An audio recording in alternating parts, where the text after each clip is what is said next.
अस्सलाम वालेकुम, खुश आमदेद, सुबह खैर तमाम देखने वालों को। प्रोग्राम है गुड मॉर्निंग कराची और मैं हूं आपका मेज़बान मोहम्मद यासिर।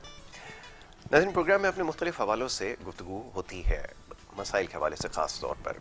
गुज़िश्ता रोज़ भी चंद ख़बरें नज़र से गुजरी हैं जिसके ऊपर आज प्रोग्राम में बात करना ज़रूरी है। ख़ास तौर पर मैं हमेशा ये बात दोहराता हूँ कि एक सबसे बड़ा जो अवामी मसला है उसके ऊपर बात करना नागुज़ीर हो चुका है और वो महंगाई है। जहाँ भी जाते हैं, जिससे भी मुलाकात होती है, एक ही बात है। जिस घर में जाएं, जिस जगह जाएं, कहीं पे भी महंगाई के हवाले से लोग परेशान हैं और चाहते यही हैं कि प्रोग्राम्स में इस हवाले से बात की जाए। निशानदेही तो हो चुकी है मसाइल की, लेकिन अब सवाल ये पैदा होता है कि इन मसाइल का हल क्या है और किसके पास है। इसके साथ साथ एक और बड़ी अहम चीज़ वो ये कि क्या इस वक्त जो भी हुकूमत, चाहे सूबाई हुकूमत हो, वफाकी हुकूमत हो, कोई भी किसी भी सतह की हुकूमत मौजूद हो, अवामी मसाइल को हल करने में किसी की दिलचस्पी है, ये समझना सबसे ज़्यादा ज़रूरी है। और लोग इस वक्त ज़्यादा फ़िक्रमंद हैं इस हवाले से कि ये जो जिस तरह के बयानात दिए जा रहे हैं या जिस तरह की बातें हो रही हैं मीडिया पे या जिस तरह प्रोग्राम्स में हम देखते हैं, उससे कहीं नज़र नहीं आता कि अवामी मसाइल को हल करने के लिए कोशिशें की जा रही हैं। दूसरी तरफ एक और बड़ा अहम मसला वो ये रहा शुरू दिन से, जब से ये हुकूमत आई है, कि मसाइल को हल करने के लिए डायरेक्शन क्या है। ये बात उस वक्त भी की जा रही थी जब ये हुकूमत हमारे वजूद में आई थी कि ये जो अवामी मसाइल हैं और ख़ास तौर पे जो महंगाई से जुड़े जो मसाइल हैं, इसको हल करने के लिए रास्ता क्या इख्तियार किया गया है, ये बताना ज़रूरी है, जो कि अभी तक उसका तयन नहीं हो सका है। इतना अरसा गुजर जाने के बावजूद भी अब तो, क्योंकि ये आखिरी चंद मराहिल रह गए हैं और उसके बाद फिर एक नई हुकूमत होगी, नए इंतखाबात होंगे, वो सारा मरहला अभी बाकी है। लेकिन ये कि डायरेक्शन आपकी क्या रही, आपने किस समत का तयन किया जिस पे चलते हुए मसाइल को हल किया जा सके, ये समझने की कोशिश कर रहे हैं। मुख्तलिफ हवालों से बात की हमने, तालीम के मसाइल हों, सेहत के मसाइल हों, मौशरती मसाइल हों या मौशी मसाइल हों, तमाम ही प्रोग्राम में ज़ेर बहस आए हैं और कोशिश यही रही है कि सुबह के वक्त हल्के फुल्के अंदाज में इन मामलों के ऊपर गुफ्तगू की जाए। गुफ्तगू करने का मकसद ये है कि देखने वालों तक आगही पहुँचाई जाए।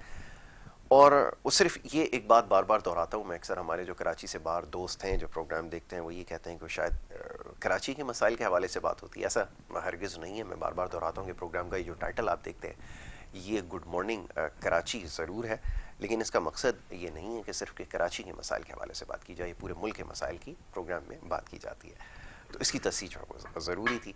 इसके साथ साथ आपके जो पैगामात मौसूल हो रहे हैं, मेरी कोशिश ये होती है कि ज़्यादा से ज़्यादा जो आपके पैगामात मुझ तक पहुँचते हैं बज़रिए सोशल मीडिया और फ़ोन कॉल्स के ज़रिए और दीगर ज़राए उसके ज़रिए, वो प्रोग्राम में ज़रूर अपने मेहमानों के सामने रखूँ और उनसे इन तमाम सवालों का जवाब ज़रूर तलब करूँ।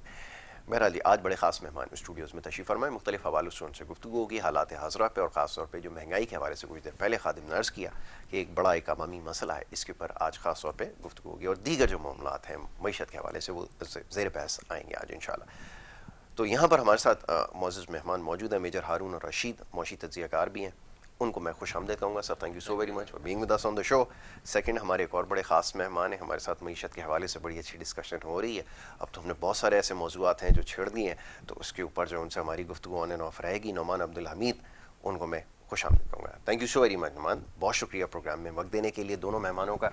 मेरे साहब, सबसे पहले तो जैसे मैंने अभी अर्ज़ किया कि जहाँ पे भी आप भी जहाँ जाएंगे इस वक्त आपसे एक ही सवाल होगा कि बढ़ती हुई महंगाई को कैसे काबू किया जाए।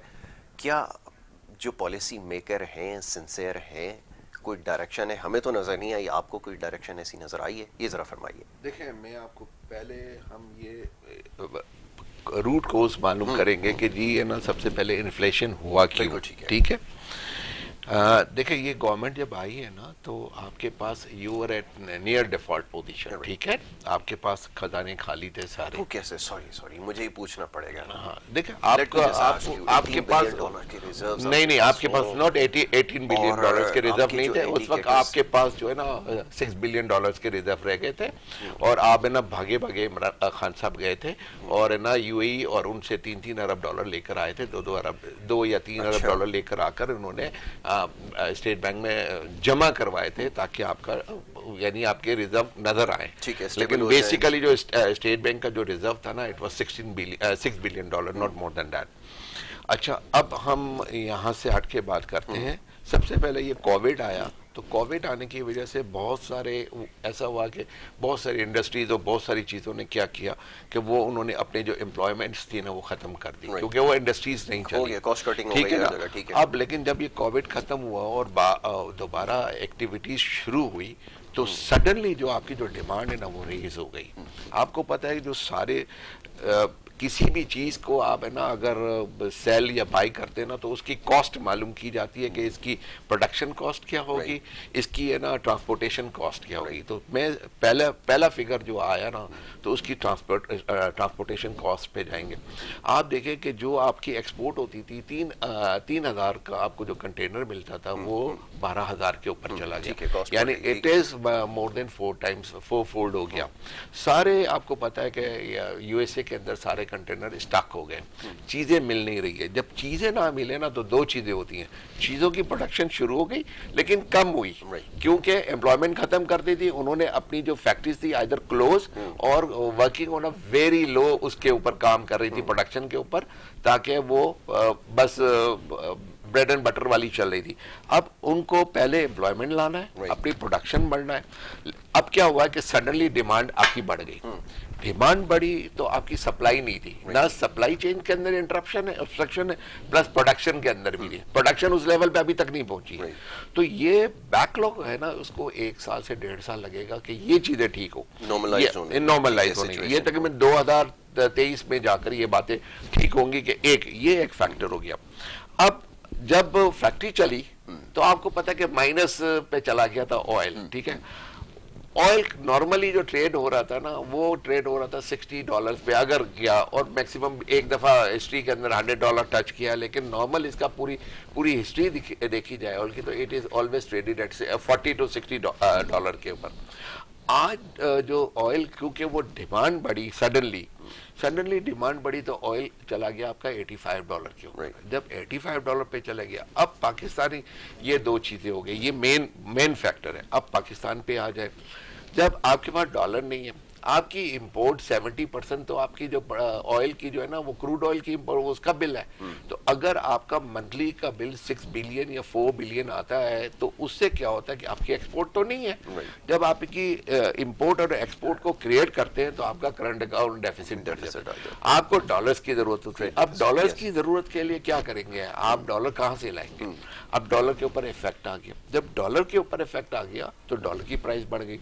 जब डॉलर की प्राइस बढ़ी, तो क्या हुआ कि आपकी जो नॉर्मली जो आप चीजें इंपोर्ट कर रहे हैं, जो रॉ मटेरियल कर, वो महंगा हो गया। जब वो महंगा हो गया, तो डेफिनेटली आपकी प्रोडक्शन कॉस्ट बढ़ गई। जब आपकी प्रोडक्शन कॉस्ट बढ़ेगी, तो आपकी इन्फ्लेशन आएगा। जो थिंग इसमें गवर्नमेंट की रिस्पॉन्सिबिलिटी, डॉलर की शॉर्टेजेस हो रही हैं, तो आपके जो फाइनेंस मिनिस्टर हैं वो ये कह रहे हैं जी एक बड़ा मेजर आउटफ्लो हो रहा है अफगानिस्तान के रास्ते, जो वो डॉलर बाहर जा रहा है। गवर्नमेंट तो इस चीज को कंट्रोल करती है, सेंट्रल बैंक को इंटरवीन करना पड़ता है, कुछ ऐसे मेजर्स लेने पड़ते हैं जिसकी वजह से ये डिमांड सप्लाई का जो मसला है, रुपी डॉलर की जो पैरिटी का इशू है, इसको कंट्रोल किया जाता है। लेकिन वो तो बिल्कुल हेल्पलेस नजर आ रहा है। देखें, प्रीवियस गवर्नमेंट ने ये किया कि डॉलर का जो रेट था ना, दैट वाज ना, वो ठीक, वो नहीं था, ठीक है, वो उन्होंने जो किया, उन्होंने फ्रीज किया हुआ था, उन्होंने मैनिपुलेट करके डॉलर को कम रखा हुआ था। अब भी है ना, स्टेट बैंक है ना, उसने डॉलर को फ्री फ्लोट पे छोड़ दिया। एक सर्टेन लेवल तक है ना, स्टेट बैंक है ना इंटरवीन कर सकता है। आप ये बताएं कि अफगानिस्तान डॉलर जा रहा है, कैसे गवर्नमेंट रोके? मैं आपको भेज देता हूँ डॉलर, मैं खरीद लेता हूँ। आपकी इकोनॉमी है ना, बेसिकली प्रॉब्लम क्या है हमारा, कि हम रजिस्टर्ड नहीं है, कोई भी रजिस्टर्ड नहीं है। आप देखिए, कराची के अंदर गाड़ियों की कीमत बढ़ती जा रही है, बिल्कुल ठीक है। वेटिंग के अंदर 6 मंथ 1 ईयर तक वेटिंग है, ओन चल रहा है, कौन खरीद रहा है गाड़ियां कौन खरीदे? नोबडी नोस, क्योंकि वो गाड़ी ड्राइवर के नाम पे ली जा रही है, वो गाड़ी है ना किसी XYZ के नाम पे ली जा रही है, वो गाड़ी है ना नॉन ट्रांसफर, क्योंकि अगर आप ले रहे ना, तो वो उसी के नाम पे चल रही है, और मैंने खरीद ली और मैंने ट्रांसफर ले लिया, ट्रांसफर अपने नाम पे नहीं कर रहा हूँ। मैं बैठा हुआ था होंडा के शोरूम के ऊपर, मैं खुद गाड़ी लेने गया हुआ था, तो वहां पर एक बंदा आया, उसने, ही वाज नॉन फाइलर, तो मैंने तो अपने पैसे दे दिए, उन्होंने कहा कि जी आप अपना टैक्स ये वो सारा मैंने दे दिया, गाड़ी ले ली। लेकिन उसने क्या किया, उसने कहा कि आई विल रेडी टू पे द एक्स्ट्रा मनी, मेरे आप ले ले, लेकिन है ना मुझे है ना वो school will not become a filer नहीं बनूंगा मैं, ठीक है ना, मेरे भले डबल लग रहा है। इसी तरह आप देखें। अच्छा, एक और चीज जो आप कह रहे हैं ना, ये इन्फ्लेशन बढ़ने, ये आप देखें जो रीजन इसके जो इन्फ्लेशन जो बढ़ रही हैं, और ये आपकी जो लेबर चार्जेस है ना वो बढ़ रही है। ठीक है, तो आपने कहा ग्लोबल इम्पैक्ट है जो आपकी इकोनॉमी के ऊपर आया और यहाँ ट्रांसलेट हो गया, जिसकी वजह से इन्फ्लेशन हो गई। Numan, do you agree with this or not कि सिचुएशन 2020 BC बिफोर कोरोना, क्या उससे पहले क्या कोई आइडियल सिचुएशन थी? जैसे अभी मेजर साहब ने कहा कि पास्ट में जो कुछ हुआ, गवर्नमेंट जो गई है वो we were on the verge of collapse, ठीक है ये बात? देखें, बिस्मिल्लाहिर्रहमानिर्रहीम, मैं ये कहूँगा कि किसी भी इकोनॉमी का जो नक्शा होता है ना, स्ट्रक्चर होता है, वो 20 से 25 साल के अंदर इवॉल्व होता है। आज आप जहाँ खड़े हुए हैं ना, इसको अगर आप साल 2 साल 3 साल के कॉन्ट्रैक्ट्स में देखेंगे कभी भी आप समझ नहीं सकते। आप पहले देखें, पिछले 20 साल में हमने इकोनॉमी में इन्वेस्ट किया है। हमने एग्री में इन्वेस्ट नहीं किया, हमने एजुकेशन में इन्वेस्ट नहीं किया, हेल्थ में इन्वेस्ट नहीं किया, टेक्नोलॉजी में इन्वेस्ट नहीं किया, हमने किसी भी सेक्टर में इन्वेस्ट नहीं किया। नतीजा ये निकला कि आज हम जहाँ खड़े हैं कि 23 करोड़ की आबादी का मुल्क, जो कि दुनिया का छठा बड़ा मुल्क है, वो ग्लोबल नॉलेज इंडेक्स में 2 रिपोर्ट्स आती हैं, दोनों में एक है ग्लोबल इनोवेशन इंडेक्स है, एक है नॉलेज इकोनॉमी इंडेक्स है। एक यूनाइटेड नेशंस इशू करता है और एक World Intellectual Property Organization issue करती है। इन दोनों में जो हमारी रैंकिंग है ना, 100 से या तो 100 के पास या 100 से ऊपर जा रहे हैं हम लोग। यानी दुनिया का वो मुल्क जो आबादी के लिहाज से छठा मुल्क है, वो तालीम के एतबार से, नॉलेज के एतबार से, टेक्नोलॉजी के एतबार से 100 से भी आगे जा रहा है। ये बुनियाद, अगर रूट कॉज में चले जाए ना, बुनियाद के अंदर, तो वजह यह है कि हमने अपनी इकोनॉमी के किसी भी सेक्टर में इन्वेस्ट नहीं किया। उसका नतीजा ये निकला कि हमारी जो बहसियत कौम जो है, बहसियत मुल्क और कौम के, हम इम्पोर्ट डिपेंडेंट हो गए। अब वो जो इम्पोर्ट डिपेंडेंसी है, उसका नतीजा ये कि ट्रेड डेफिसिट भी है, करंट अकाउंट डेफिसिट भी है हमारे पास, हमारा जो ब्रेन ड्रेन भी है हमारे पास। ठीक है जी, हम जो कहते हैं ना फॉरेन रेमिटेंस बहुत ज़्यादा है, तो फॉरेन रेमिटेंस की का जो नेगेटिव इफेक्ट है वो ब्रेन ड्रेन भी है कि हमारे पास टेक्नोलॉजी के बंदे भी कम है, डॉक्टर्स भी कम है, सारे लोग कम है। तो नतीजा ये निकलता है कि हमने जो इन्वेस्ट नहीं किया, अपनी इकोनॉमी को डेवलप नहीं किया, तो उसको भुगत हम आज रहे हैं इस सूरत के अंदर। अब इसीलिए मुझसे कोई सवाल करता है ना कि भाई बात ये है कि महंगाई क्यों हो गई है और डॉलर क्यों 5 रुपए क्यों नीचे आ गया, तो मैं जवाब ये देता हूँ कि देखें, बात ये है कि सवाल ये नहीं है कि डॉलर 3 रुपए ऊपर क्यों चला गया, सवाल ये है कि हर 2 महीने बाद डॉलर 5 रुपए ऊपर क्यों चला जाता है। बात तो ये है ना कि अगर तो ये पहली बार चंद सालों बाद हुआ होता तो तब तो हम बात करते हैं कि भाई जो है डॉलर ऊपर क्यों चला गया। लेकिन अगर हर डॉलर हर थोड़े दिनों के बाद 5 रुपए या 10 रुपए ऊपर नीचे चला जाता है, तो इसका मतलब है कि there is some fundamental flaw in the economy. और वो फंडामेंटल फ्लॉ क्या है, हमारा ट्रेड डेफिसिट। हमारा तकरीबन पहले 3 महीने का ट्रेड डेफिसिट 4 अरब डॉलर के आसपास था, यानी साल जो हम खत्म करेंगे 15 से 20 अरब डॉलर के आसपास खत्म करेंगे। फिर आपकी डेट की रीपेमेंट्स हैं। अच्छा, सर्विस एक्सपोर्ट जो हम बात करते हैं ना, आप इसी से अंदाजा लगाएं कि पाकिस्तान की सर्विस एक्सपोर्ट हैं तकरीबन 2 अरब डॉलर के आसपास, आईसीटी एक्सपोर्ट, सर्विस नहीं ICT export information communication technology की, और इंडिया की 150 अरब डॉलर के आसपास हैं। यानी वो मुल्क जो हमसे आबादी में 6 गुना बड़ा है, उसकी जो एक्सपोर्ट्स हैं वो तकरीबन हमसे 175 गुना ज़्यादा हैं। तो ये वो बुनियादी वजूहात हैं जिसकी वजह से हम जो है ना मुस्तकिल बुनियाद पर डेफिसिट में भी हैं हमारी इकोनॉमी में। और जब तक हम इन चीज़ों पर नहीं करेंगे ना, तो आप यकीन माने हम थोड़े दिनों बाद जो है, मैं आपके साथ बैठा हूंगा, आप कहेंगे डॉलर 170 से 75 पे आ गया, 75 से 80 पे आ गया, 80 से 90 आ गया। आप देंगे पिछले 3 साल नहीं 5 सालों से 7 सालों से हम यही, तो आज से 10-15 साल पहले 50 रुपए का डॉलर था, फिर 10 रुपए 20 रुपए गिर गया, फिर 15-20 रुपए गिर गया। जब तक आप ये फंडामेंटल चीज़ों को ठीक नहीं करेंगे ना, तो हर थोड़े दिन बाद हम यही डिस्कस कर रहे होंगे कि महंगाई हो गई और आपकी जो है इकोनॉमी नीचे चली गई, और हम IMF के पास बैठे होंगे। IMF से निकलने का तरीक़ेकार ये है कि आपने अपनी इंडस्ट्रियल कैपेसिटी को बढ़ाना होगा। अब होता ये है कि देखें, आप अगर एक बेसिक इंडस्ट्री लगाने जाते हैं ना, इंडस्ट्रियलाइजेशन तो बहुत दूर की बात है, यानी सनतकारी, यानी मुल्क में सनतों का रुझान बढ़ जाए, सिवाय एक बेसिक इंडस्ट्री भी आप लगाने जाते हैं ना, उसके लिए भी आपको 3 से 5 साल का अरसा दरकार होता है। आप आज अगर सोच लें, आप जमीन खरीदेंगे, फाइनेंस अरेंज करेंगे अपना, फिर आप बैंक से फाइनेंस करेंगे, टीम मोबिलाइज करेंगे, मशीन ऑर्डर करेंगे, वो मशीन इंस्टॉल होगी, प्रोडक्शन में जाएगी और सेल होगी। तो ये 3 से 5 साल का अरसा होता है। वो साइकिल स्टार्ट होते 3 और 4 इयर्स। तो इसीलिए आप देखें कि 1979 में अगर आप चाइनीज को देखें ना, हमेशा कहते हैं कि इंडिपेंडेंस तो 49 में हुई थी, लेकिन रिफॉर्म 79 में स्टार्ट हुई। तो 79 में जो उन्होंने रिफॉर्म्स को स्टार्ट किया, तो 20-25 साल लगे उनको रिजल्ट आने में, और उसके बाद आज जो है वो चाइना सुपर पावर बना 40 साल बाद। तो बात यह है और कई सालों तक तो उन्होंने सिर्फ अपना सर झुका के वो अपनी इकोनॉमी को, अपनी नॉलेज इकोनॉमी को और अपनी टेक्नोलॉजी को ठीक करते रहे, तो उसके बेनिफिट्स वो खा रहे हैं। मुझे तो ऐसा महसूस होता है कि हमने तो अभी वो सफर का आगाज भी नहीं किया है, शुरू ही नहीं हुआ। बिल्कुल खान साहब ने पावर में आने से पहले एक बात बड़ी अच्छी कही थी। उन्होंने कहा था कि हमारे मुल्क को अगर तरक्की करनी है तो हमने एजुकेशन इमरजेंसी लगानी होगी, यानी हंगामी और जंगी बुनियादों पर तालीम को ठीक करना होगा।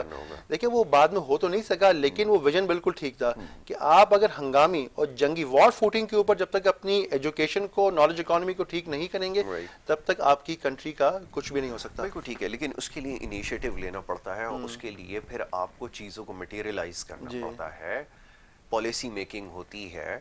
वो विजन तो इसी से रिफ्लेक्ट होगा ना कि मैं सोचने को तो बहुत अच्छी बातें सोचता हूँ कि हमारा मुल्क जो है वो अमेरिका से आगे निकल जाए, लेकिन उसके लिए प्रैक्टिकली मैंने क्या किया, उसके लिए मेरे पास जब चांस मुझे मिला तो मैंने कौन सी ऐसी पॉलिसी मेकिंग की, ये जो डे टू डे अफेयर्स चलाने की जो हमारे जो आदत है इसको ख़त्म किया, एडहॉक को हमने ख़त्म किया, ये सारी चीज़ें तो नहीं इम्प्लीमेंट हो सकी ना। तो प्रॉब्लम यही है मेरे साहब, व्हाट डू यू थिंक, आपके ख्याल में क्या हुआ है? ये इंडस्ट्रियलाइजेशन की बात कर रहे हैं ना, असल में प्रॉब्लम है ना पाकिस्तान के अंदर बहुत ज्यादा ऐसा प्रॉब्लम है जो है ना कहते हुए भी शर्म आती है। सपोज मैं ना एक इन्वेस्टर हूँ और मैं एक इंडस्ट्री ना लगाना चाह रहा हूँ, मिनिमम 25 से 50 crore including land, machinery, all the अच्छी इंडस्ट्री की बात कर रहा हूँ मैं, ठीक है ना। 50 करोड़ की मैं अगर इंडस्ट्री लगाने दो तो मुझे ये 4-5 साल इसको इस्टेब्लिश करने में लगेंगे। अब इस्टेब्लिश करने से पहले आप तो देखिए लैंड एक्विजिशन में बदमाशी, एनओसीज नहीं, इंपोर्ट के अंदर प्रॉब्लम, मशीनों के ऊपर कुछ नहीं, फिर मेरे को continuous supply of the electricity का प्रॉब्लम सबसे बड़ा। आप देखें कि आपका कराची का जो साइट एरिया है ना वो 73% रेवेन्यू जनरेट करता है, ठीक है ना। अब लेकिन आप ये देखें कि उस साइट एरिया के अंदर आप गाड़ी चला नहीं सकते, इतने खड्डे, फिर वहां पर लूट मार, सिक्योरिटी के प्रॉब्लम। ये अब देखें ये तो प्रॉब्लम्स है ना। अब मैं आपको बताऊं कि ये सारी प्रॉब्लम्स को मैं झील कर एक इंडस्ट्री लगाना चाह रहा हूँ। मेरे को आउटकम कब मिलेगा? 5 साल के बाद मिलना शुरू होगा। अब यहाँ पर है ना इजी मनी वाला सिलसिला शुरू हो गया। इजी मनी क्या है? What is the big fault? जो बिग रीजन है मैं आपको बताऊं, जमीन ले रहे हैं हम सब, ठीक है ना, हम सब रियल एस्टेट में जा रहे हैं। हर किसी को पूछे ना तो कहते हैं जी मैं ना बिल्डर हूँ, मैं हर कोई दूसरा बंदा, आप किसी से भी पूछे स्टेट एजेंसी खोली हुई है या फिर रियल एस्टेट के अंदर वो है या उसकी इन्वेस्टमेंट है, हर दूसरा बंदा थोड़ा सा भी वेल ऑफ है। अब आप देखें कि मैं 25 करोड़ लगाओ या 50 करोड़ लगाओ। मैं सब sorry to cut you short, एक छोटी सी ब्रेक यहाँ पर लेनी है, उसके बाद डिस्कशन जारी रखते हैं। एक छोटी सी ब्रेक की तरफ जा रहे हैं, वापस आएंगे, आप देखते रहे प्रोग्राम गुड मॉर्निंग कराची।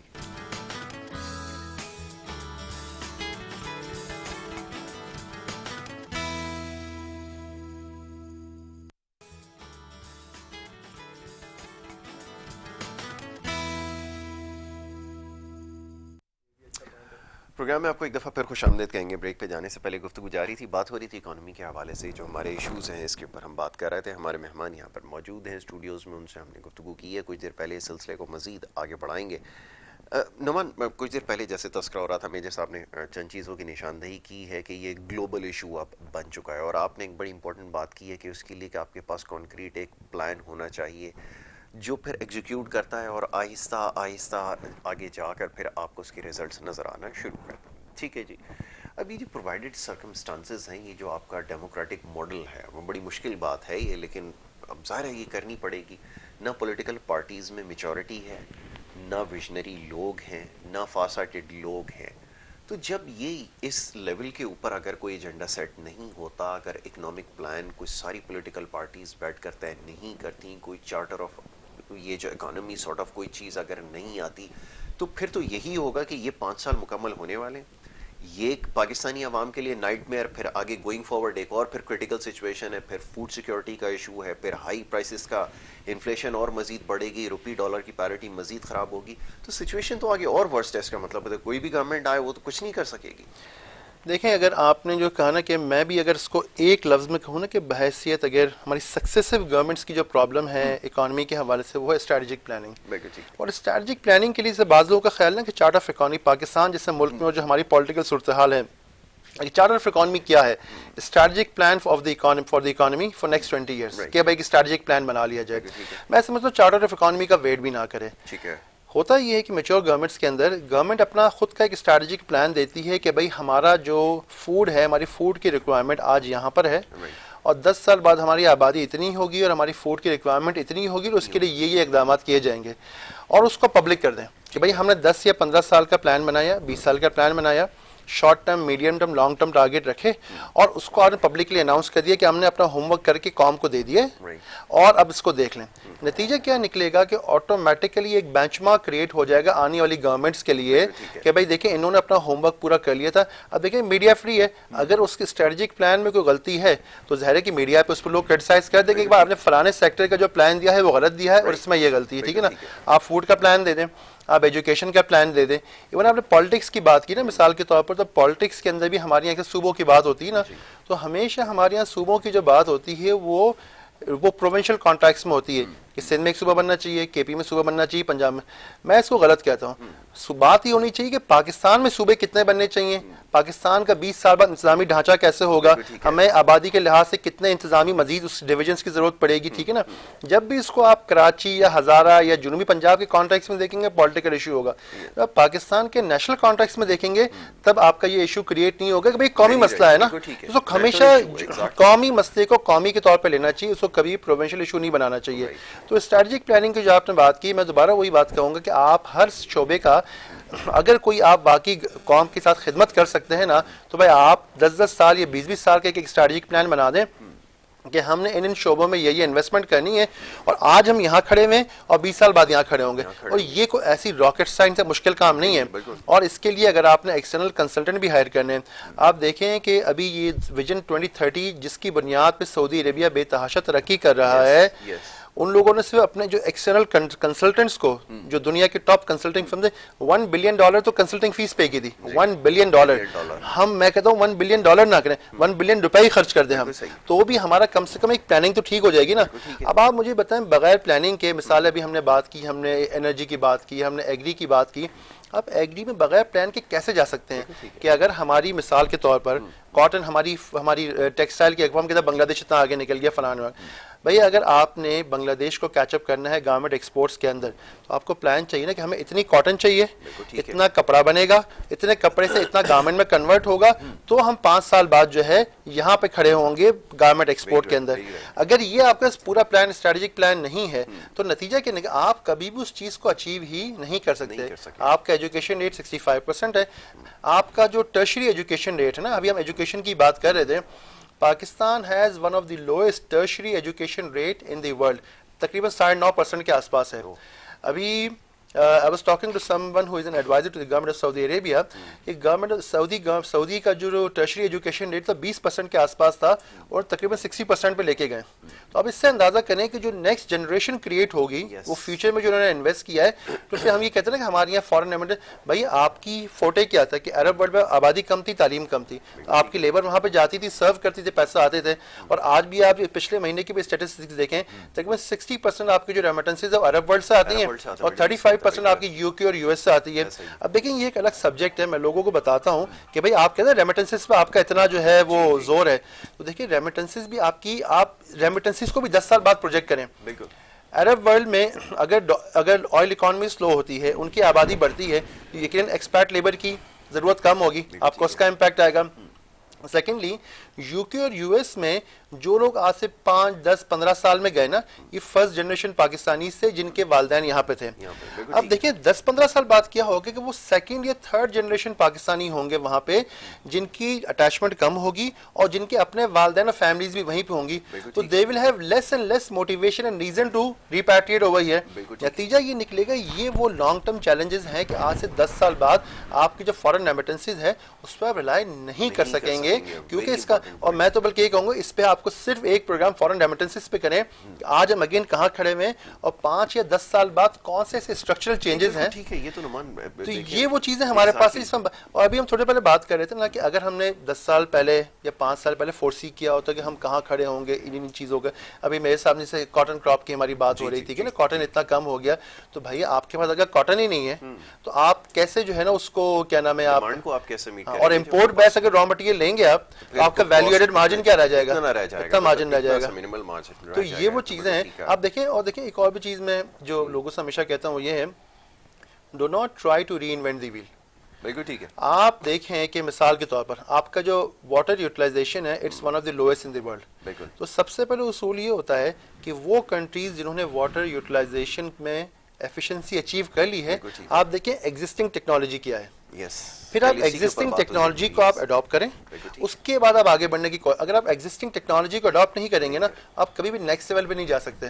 तो आपने जहां करीबी, और आप देखें कि अब तो नॉलेज, मतलब हम वेस्टर्न कंट्रीज को थैंक्स करना चाहिए कि उन लोगों ने बहुत सारे जो नॉलेज प्लेटफॉर्म्स क्रिएट किए, मूक सिस्टम कहते हैं, MOOCs के मैसिव ओपन ऑनलाइन कोर्सेज छोड़ दिए, आप उससे इल्म हासिल करें, चाहे आप उनको रेप्लिकेट बनाएं और अब इधर वो कर दें अप्लाई, बड़ा आसान आपके लिए हो गया। आपके फिंगर टिप्स के ऊपर आ गई हैं, आपके मोबाइल फोन्स के ऊपर है, आपको 1 सेकंड के अंदर सारी इंफॉर्मेशन मिल जाती है। और जैसा भी इन्होंने कहा नुमान ने, ये व्हील रीइन्वेंट नहीं करना है, उसको आपने रेप्लिकेट करना है। वो टेक्नोलॉजी वो यहाँ ट्रांसफर करने के लिए भी तैयार है। हैरान कौन बात है कि हमारा इसमें हमारा, मैं इसके अंदर एक चीज ऐड करना चाहता हूँ। देखिए मैं आपको बताऊँ, ये सारी चीजें है ना, ये तो उस वक्त होगी ना जब आप एज अ कौम ग्रूम करेंगे। ठीक है।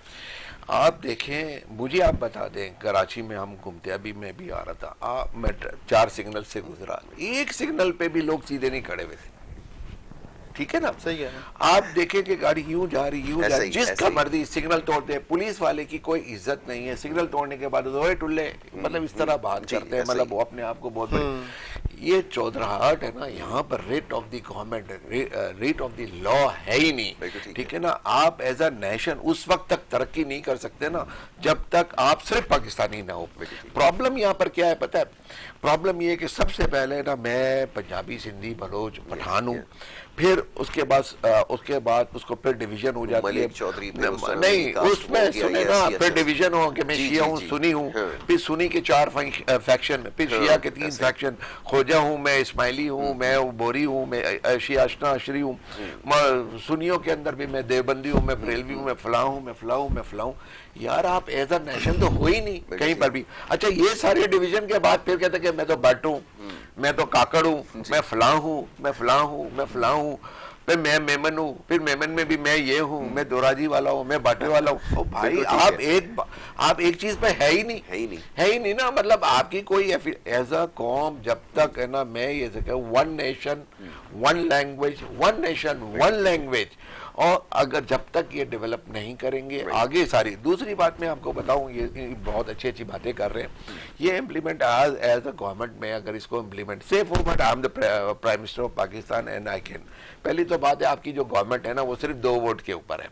ब्लैकमेलर सारे खड़े हुए रोजाना खड़े हो जाते हैं कि जी हम गवर्नमेंट से अलग हो रहे हैं। वो बेचारे उनको पैसे दें, आपके ना डेवलपमेंट पे पैसे लगाए और किसी चीज पे लगाए, या गवर्नमेंट डूबती हुई उसको बचाए। मैं तो सर मैं आपको बताऊं, नहीं ये तो देखिए सिचुएशन कैसे सिस्टम रहेगी, कैसे रहेगी, ऐसे ओरिएंटेड नहीं है। देखिए मैं आपको बताऊं कि आप ये प्रोग्राम कर रहे हैं, लेकिन कोई आपकी इधर से टांग खींच रहा है, कोई इधर से आपके पीछे बैक पे खींच रहा है, तो आप प्रोग्राम कैसे करेंगे? मुझे बताया, मुझसे कैसे सवाल करेंगे? पीछे से कोई खींच रहा है आपको, टांग प्रोग्राम छोड़ दूंगा। देखिए सर, मैं इस पे ये कहूंगा कि देखें, अभी मैंने जो प्लानिंग की बात कही ना, मेरा जाती ख्याल ये है, इन माय हम्बल ओपिनियन, कि आपने, कोई आपको मना करता है कि आप एक मखसूस शोबे के लिए या कौम के लिए इकॉनमी का एक 10 साल का प्लान दे दें। आपकी पॉलिटिकल अनसर्टेनिटी जितनी भी ज़्यादा हो, आप चंद अच्छे लोगों को, अच्छे ब्रेन्स को हायर करें, इंगेज करें, उनसे कहें कि भाई आप मुझे 10 साल का प्लान, आप उस पर कितना इम्प्लीमेंट कर सकते हो, और मैं कहते हैं पब्लिक कर दें, सिर्फ बना के इसको ड्रॉर में ना रखें, आप इसका बेहतरीन प्लान बनाएं और पब्लिक, एटलीस्ट कौम को पता तो चलेगा कि भाई आपने इस कौम की बुनियाद मजबूत करने की कोशिश की है। सर मैं इसमें बताऊं, ऐसे बहुत से प्रोग्राम बने हैं। आज मैं प्राइम मिनिस्टर हूं, मैं प्रोग्राम लेकर आता हूं, ठीक है, बना देता हूं, क्योंकि मैं एक सर्टेन पार्टी से है ना ब्लॉक करता हूं। कह रहा है ना पब्लिकली, सुने पब्लिकली के लिए क्या, दूसरी पार्टी आती है क्या, उसमें से कीड़े निकाल लेती है, कहते हैं ये तो है ना उन्होंने किक बैक लिया था, ये किया था, वो किया था, वो किया था, और है ना वो उसको नहीं, वो कभी भी नहीं करेगी, क्योंकि वो क्रेडिट देना ही नहीं चाहती पिछली गवर्नमेंट को। देख लेना आपके यहाँ नहीं, कोई भी अच्छा प्रोग्राम है ना, क्रेडिट की वजह से वो चल नहीं पा रही है आज तक। नहीं, उसकी कॉस्ट आपने इतनी बढ़ा दी है एक प्रोजेक्ट की, जो हर जगह सर, हर जगह कोई ऐसी, आप कोई ऐसा शोभा बता हैं जहां पर है ना एक है ना इम्प्लीमेंट करने की कोशिश की गई, ठीक करने की, स्टील मिल बेचने की कोशिश की गई, सारी गवर्नमेंट उन्होंने बेचने की कोशिश की, आज तक नहीं बिका, क्योंकि जो सक्सेसिव गवर्नमेंट आती है उसको एक्सेप्ट नहीं करती है। पीआईए आपका बेचने की कोशिश कर रहे हैं, ठीक है, सक्सेसिव गवर्नमेंट है ना, कहीं से स्टार्ट तो करना है ना, अभी कहीं से स्टार्ट। एक आप छोड़ दे, पूरे मुल्क को छोड़ दे, एक पीआईए की ऑर्गेनाइजेशन है, एक स्टील मिल की, रिफॉर्म आज तक पीआईए और स्टील मिल आप बेच नहीं सके। क्यों नहीं बेच सके?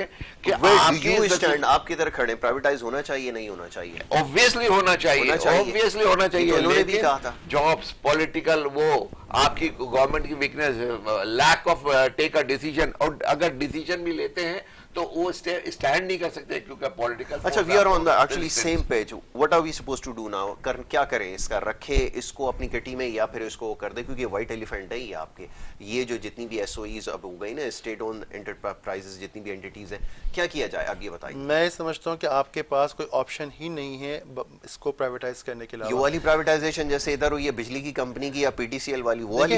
देखिए पीटीसीएल हो गई ना, अगर कोई बिग क्वेश्चन मार्क अगर लगाते हैं ना, अगेन बात वही है कि जैसे हमारे यहाँ बाज़ लोग ब्यूरोक्रेट्स आपको मिलेंगे ना, कहेंगे कि हम काम इससे नहीं कहते कि नैब आ जाएगा। मैं कहता हूँ भाई अगर आप अपना काम तरीके से पहले कर तो लें। हमारे मुल्क में जो इनएफिशिएंसी हो, जो करप्शन है, अब आप ये एक्सपेक्ट करें कि आप 2 नंबरी भी करें। मेरा पॉइंट ऑफ व्यू है ये कॉम्पिटेंसी की कमी है। मैं कॉम्पिटेंस की बिल्कुल कमी है, कॉम्पिटेंस की बात नहीं, मैं कॉम्पिटेंस और इंटेग्रिटी दोनों की कमी है। टोटली डिसएग्री, बिकॉज के पाकिस्तानी, मैंने देखा है कि Pakistani they have got a brain. तो सर मैंने दुनिया में मैं पूरी दुनिया में विजिट किया है, रिफ्लेक्ट होता है। देखिए आपके सारे हेड्स, इतने हेड्स आपके है ना, देखिए यहाँ पर पाकिस्तानी काम कर रहे, नासा में पाकिस्तानी काम करते, आईएमएफ में पाकिस्तानी काम कर, वर्ल्ड बैंक में पाकिस्तानी। ब्रेन नहीं तो सर बात ये कि आपने जो क्राइटेरिया सेट किया उसमें तो यही लोग आएंगे। ये जो आपकी ब्यूरोक्रेसी में लोग बैठे हुए एक टेस्ट पास कर आएंगे। देखिए मां, मैं आपको कॉम्पिटेंट होते तो रिजल्ट दे देना आपको। कॉम्पिटेंट बहुत है यहाँ पर। एक चीज जो है ना, काम करने वाले ना इकोनॉमिक, ना आपकी कॉमर्स पॉलिसी है, ना आपके पास कोई इंडस्ट्रियलाइजेशन की, ना आपकी एजुकेशन की कोई पॉलिसी। देखिए आपकी ब्यूरोक्रेसी में ये होता है कि आज एक बंदा लाइव स्टॉक में है, जानवरों को देख रहा है, कल वो इकोनॉमिक मिनिस्ट्री में होगा, परसों वो हेल्थ देख रही होगा, और तरसों एजुकेशन चला जाएगा, इन्वेस्टमेंट को देख रहा होगा, एजुकेशन को देख रहा होगा। तो भाई बात ये है कि हमारे यहाँ नहीं तो पॉलिटिकल रीजन सर है ना, तो कॉम्पिटेंस का भी उसमें कॉम्पिटेंसी के ऊपर कोई फर्क नहीं आता है। वो बेचारा ठीक काम कर रहा होता है, लेकिन क्योंकि वो सर एक बंदा वो एक सर्टेन पॉलिटिकल पार्टी से उसकी अटैचमेंट नहीं है, इसलिए उसको उठा के साइडलाइन कर दिया जाता है। नहीं देखिए होना ये चाहिए कि देखिए, क्योंकि वो चाचा मामा नहीं है किसी एमएनए एमपीए का, तो आपको टेक्नोक्रेट लाना पड़ेगा, कोई जो इस चीज को समझता हो, उस फील्ड से ताल्लुक रखता हो। मार्केटिंग के बंदे को बोर्ड ऑफ इन्वेस्टमेंट में बिठाकर क्या रिजल्ट लेने की कोशिश करेंगे किसी और जगह पर? अगर आप उसको देखिए कॉम्पिटेंस की बात करें ना, मैंने जो नोट किया over a period of time, चूंकि मैं भी बाहर रहा हूँ मुल्क से और मैंने देखा भी, देखिए कॉम्पिटेंस 2 तरह की होती है। एक होती है नेचुरल कॉम्पिटेंस कि अल्लाह ताला ने किसी इंसान को अकल दिया, और मेरा ये ईमान है कि अल्लाह ताला ने दुनिया के हर इंसान को ब्रेन, अकल, कॉम्पिटेंस दी है। ठीक है, हमारा फेथ है, अल्लाह ताला आदिल है, हर इंसान को सलाहियत दी है। अब ये होता है कि हम बहसत कौम के उसको डेवलप और ग्रूम कैसे करते हैं। मैं आपको इसकी एक मिसाल देता हूँ। कुछ लोगों ने मुझसे कहा, हम बात करते हैं कि पाकिस्तान में तालीमी निज़ाम बहुत अच्छा है, देखिए ये यूनिवर्सिटी हो। मैं कहा तालीमी निज़ाम अच्छा नहीं है, तालीम के कुछ इदारे अच्छे हैं।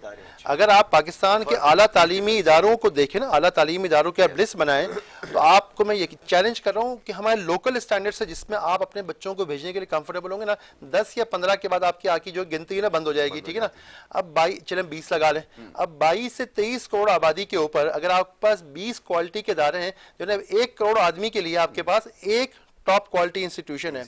उसके बाद जो ये पाकिस्तान से बाहर निकले ना, जो लोग नासा चले गए या कहीं भी, जैसे सर ने कहा, बात ये है, ये अपनी इनमें से अक्सर और बेशतर वो हैं जो निस्बतन अच्छी खाती पीती फैमिली से थे, या फिर वो इंतहाई ब्रिलियंट। देखिए जो इंतहाई अक्लमंद, इंतहाई जीनियस, इंतहाई ब्रिलियंट आदमी होते हैं ना, वो तो मेहनत करके किसी ना किसी तरह या अपना करके, और उनके बहुत सारे स्कॉलरशिप्स प्रोग्राम में बाहर की यूनिवर्सिटी वो चलाई जाता है।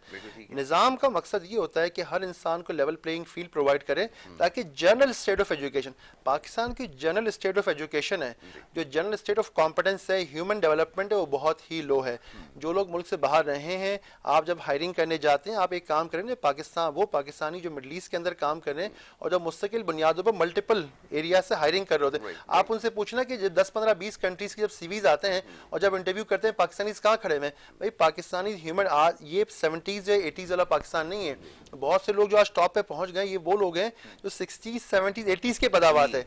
आप देखें कि 90s और 2000 और 2000 की जो पिछले 10 साल की जो पैदावार है वो बाकी कंट्रीज के बनिस्बत मुकाबले में कहाँ खड़ी है, और हम बहुत पीछे खड़े हैं क्योंकि दुनिया इल्म के मैदान में बहुत आगे निकल गई और हम बहुत पीछे रह गए। इसी वजह से हमारी कॉम्पिटेंस जो है ना, हमारा जो कॉम्पिटेंस लेवल है, मैंने कहा लेकिन हम अपनी ह्यूमन डेवलपमेंट को क्लास तरक्की नहीं दे सके। यही चीज हमारी ब्यूरोक्रेसी के अंदर भी रिफ्लेक्ट करती है। क्योंकि देखें ना, होना ये चाहिए कि मिसाल आपने ट्रांसफर पोस्टिंग की रोटेशन की, चलो होना ये चाहिए उसूली तौर पर कि पहले 10 साल ऑफ द कैरियर तो आपने उसको तमाम इंडस्ट्रीज का फ्लेवर दे दिया, उसके बाद उसको कह दिया जाए कि भाई अब आपको ही जो है ना, जब आपका 10 साल का कैरियर हो गया ब्यूरोक्रेसी के अंदर और मजीद 25 साल बाकी हैं, तो आप अपनी चॉइस की एक मिनिस्ट्री उठा लें जिसमें आपने स्पेशलाइजेशन करनी है। गवर्नमेंट आपको उसमें पीएचडी भी कराएगी या मास्टर्स भी कराएगी इंटरनेशनल जगह से, और उसके बाद जो है ना आप 20 साल तक उसकी पॉलिसी मेकिंग के प्लान और सर्व करेंगे उस पर्टिकुलर। लेकिन मिसाल फॉरेन मिनिस्ट्री है ना हमारी, एक फॉरेन मिनिस्ट्री में क्या होता है, कैरियर हमारी अच्छाइयां बुराइयां अपनी जगह, लेकिन फॉरेन मिनिस्ट्री में होता है कि कैरियर डिप्लोमेट्स होते हैं जो ना 20, 25, 30 साल जो है वो अपनी फॉरेन मिनिस्ट्री में सर्व किया होता है। नतीजा क्या निकलता है कि फॉरेन अफेयर्स के एक्सपर्ट होते हैं, वो किसी भी इंटरनेशनल फोरम पर जाके फॉरेन पॉलिसी फॉरेन अफेयर्स एक मिनिस्ट्री है ना हमारे पास काम करी। हमारी आर्मी है कि एक बंदा होता है, आर्मी में रोटेशन बहुत सारी होती है लेकिन उसके अंदर भी सर्टेन लेवल पर स्पेशलाइजेशन आ जाती है। ये भी हमारे मुल्क के लोग हैं। अब हमारी बाकी ब्यूरोक्रेसी के सिस्टम ऐसा नहीं है, आप आज यहाँ बैठे हैं, कल उधर बैठे हैं, तरसों उधर बैठे हैं, स्पेशलाइजेशन क्रिएट नहीं हो रही। नतीजा निकलता है वो डिलीवरी कैसे करेगा अल्लाह का बंदा, क्योंकि उसकी जो है उसकी ट्रेनिंग, किसी भी इंसान जो होते हैं ना, सीपीडी का जो कॉन्सेप्ट है कंटिन्यूअस प्रोफेशनल डेवलपमेंट का, तो सीपीडी दुनिया में क्यों होती है? आप मुझे बता दें हमारी ब्यूरोक्रेसी में सीपीडी क्या है? कुछ भी नहीं है, बस सिर्फ रोटेशन हो रही है पॉलिटिकल बेसिस पे।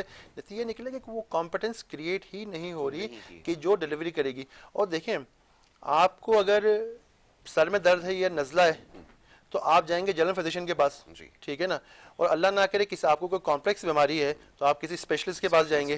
तो जब बीमारी की नौयत ज़्यादा होती है ना, तो होता ही है कि आपको स्पेशलाइजेशन का लेवल भी ज़्यादा चाहिए होता है।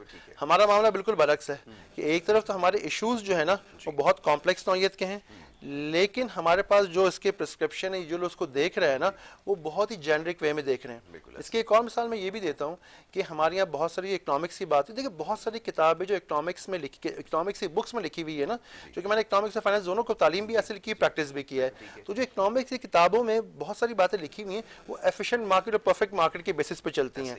अभी से बात हो रही थी ना कि हमारी डॉलर की बात हो रही थी, एक एक्सट्रीम वो है जो पिछली गवर्नमेंट में था कि आप डॉलर को कंट्रोल करके रखें चाहे आपके फंडामेंटल कुछ भी हो। अच्छा, एक एक्सट्रीम वो है जो आईएमएफ कहता है कि आप डॉलर को छोड़ दें, डॉलर 175 का हो 200, ऐसा ये दोनों अप्रोचेस दुनिया में फेल्ड हैं। मैनेज इकोनॉमी का मकसद ये होता है कि आप मार्केट में एक सर्टेन लेवल ऑफ इंटरवेंशन करते हैं ताकि उसको एक सर्टेन बैंड के अंदर जो है डॉलर को मैनेज किया जा सके। अब वो मैनेज इकोनॉमी जो है ना, अब मसला क्या था, या तो हम हमारी जब हम आईएमएफ प्रोग्राम के अंदर नहीं होते तो हम पॉलिटिकल डिसीजन मेकिंग कर रहे होते हैं, और जब आईएमएफ के प्रोग्राम में होते हैं तो हम आईएमएफ की डिसीजन मेकिंग कर रहे होते हैं। अब होना ये चाहिए कि वो है ना दरमियान में कोई तरीकेकार होना चाहिए कि हम आम हालात में भी एक बैलेंस डिसीजन मेकिंग करें जो इकोनॉमिक।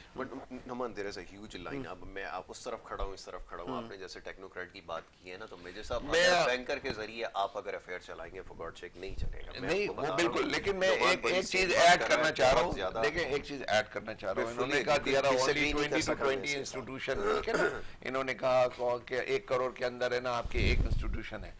ये सारे फैक्ट्स बिल्कुल सही बता रहे हैं, लेकिन डिस्पाइट द फैक्ट आप अगर ओ लेवल के रिजल्ट्स देखें इंटरनेशनल लेवल पे और अब ए लेवल के रिजल्ट के अंदर टॉप 100 के अंदर पाकिस्तानी आ रहे हैं। किधर है पाकिस्तान में? बहुत यही तो बात है ना, टॉप 100 के अंदर पाकिस्तान आ रहे हैं, ठीक है ना, वो बात ठीक है, तो पाकिस्तान में नहीं है, पाकिस्तान में नहीं है। मेरा पॉइंट है सर वो तो एजुकेशन ले ही दे उन्होंने अब्रॉड जाना है, they are competent, they are intelligent, उन्हीं से पढ़ाएं और उन्हीं को सर्व करना है। They are starting here, they are starting at O level सारे यही very few of them are staying here. नहीं है, वो तो ए लेवल के बाद जाते हैं, बेस ही बनाया गया है। Not doing A level O level from there, they are doing in international level पे, लेकिन दे आर यहां पर है सारे, most of them are here, ठीक है, most of them. A level O level की बात कर रहा हूं मैं आपको, whether you are agree or not agree, I can proof you after the programme, I will send you the. नहीं ठीक है, आपका राय है, इट्स ओके। कॉम्पिटेंसी और उसकी, हाँ हमारे यहाँ जो नहीं है पॉलिसीज, ये उसके अंदर इतनी ज्यादा, मतलब आपको मैं क्या बताऊं, आपकी जियोपॉलिटिकल सिचुएशन, आपको पता है कि डॉलर बढ़ने की एक वजह ये है कि आपके पास डॉलर नहीं आ रहे, डॉलर नहीं आ रहे इसलिए कि एफएटीएफ में भटके में। आप ये देखें कि इस वक्त दुनिया में अगर आप देखेंगे डेली की इतनी ज्यादा है ना, जो कि है ना ट्रांजेक्शन हो रही है जो डाउटफुल है, लेकिन उसको कोई पूछा नहीं जा रहा है। इंडिया नहीं है, फ्रांस, अमेरिका, यूके, आप उसके देखें जो एफएटीएफ के जो उन्होंने जो नॉर्म्स बनाए हुए हैं, जो रूल्स बनाए, उसके वो जो 35 पाकिस्तान कर रहा है ना, आउट ऑफ 36 37 पाकिस्तान 35 कर रहा है, एक रह गया है, जबकि आप दूसरे कंट्रीज को देखेंगे ना वो 14 15 पे 20 पे है, लेकिन दे आर नॉट भी हैं, बट नहीं, we running out of time. मेरा अब क्योंकि वक्त खत्म हो गया, अब ये टॉपिक ऐसा है इसके ऊपर इंशाल्लाह एक निश्चित तौर रखेंगे। छोटी सी एक बात कह दूं कि ठीक है, एफएटीएफ के मसाइल अपनी जगह, हमारी सर्विस एक्सपोर्ट बढ़ रही है, हमारी रेमिटेंसेस भी बढ़ी, बाहर से पैसा आ रहा है जी, और इसमें भी 10 गुना मैं इसको सक्सेस नहीं समझता, रियल एस्टेट में सारा रियल एस्टेट में चले, ठीक है। मेरे साहब thank you so very much, बहुत शुक्रिया आपका Naman, thank you so very much once again, आप प्रोग्राम में हमारे साथ शामिल हुए, बड़ी अच्छी गुफ्तगू हुई और इंशाल्लाह इस टॉपिक को आगे कंटिन्यू रखेंगे ज़रूरी, मौजू ऐसा है इसके ऊपर बात करनी ज़रूरी है, और इससे रिलेटेड और दीगर जो मसाइल हैं इंशाल्लाह आने वाले वक्त में उसके ऊपर बात करेंगे। अब दूसरे सेगमेंट की तरफ हमें जाना होगा, दूसरा जो हमारा सेगमेंट आपकी हेल्थ के हवाले से वो आपको दिखाएंगे, ब्रेक पे जा रहे हैं, ब्रेक से वापस आएंगे, आप देखते हैं प्रोग्राम गुड मॉर्निंग कराची।